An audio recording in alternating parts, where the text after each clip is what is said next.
I'm Con, and I work at AMP, and I want to look at how much is enough to retire on. And I'm going to give you a rule of thumb and point you to some great resources for getting help. But the answer really depends on what kind of retirement you want. Like everyone, I have dreams and goals in retirement. Mine involve Greek islands and long hot summers.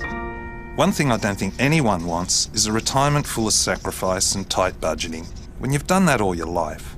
You really want to be in that position where you can draw on some super and relax and enjoy your retirement.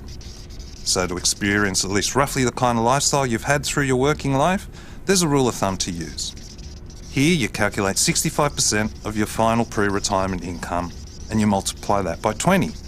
Let's say I'm about to retire at 60 and I'm earning $60,000 a year and I want to live at about the standard I'm living now. Well, I take 65% of that amount, so that would be $39,000 a year.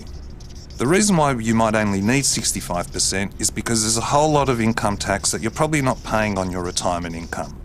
The mortgage is probably gone, the kids are out of your hair, so no education costs, and there's probably one or two less cars that you need. Now, life expectancies are much higher these days, so you're probably going to need to budget for around 20 years. So the rule of thumb says, in this case, to keep my standard of living, I'll need a lump sum amount of 20 times 39,000, so that's 780,000. Obviously, this doesn't take into account your circumstances, so you'll have to consider your own situation before making any financial decisions. Okay, so if I really want to make my retirement holidays in the Greek islands a reality, I need to sit down, crunch the numbers, and see how much money I'm going to need to get there, and that I'm putting enough money away to get there.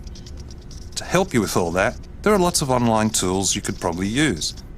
The AMP Super Simulator will give you an idea on how much you need in retirement and how you're tracking towards it. Our retirement simulator will look at how much you have and how long that is going to last depending on your spending patterns. And if you're an AMP member, then you can go one step further by using My Portfolio. It'll simulate how your superannuation is performing and tracking for you. Now, if you do use some of the simulators and you see you're going to fall short, don't worry. You can find plenty of information here to help you learn how to maximise your savings before you wind down and relax.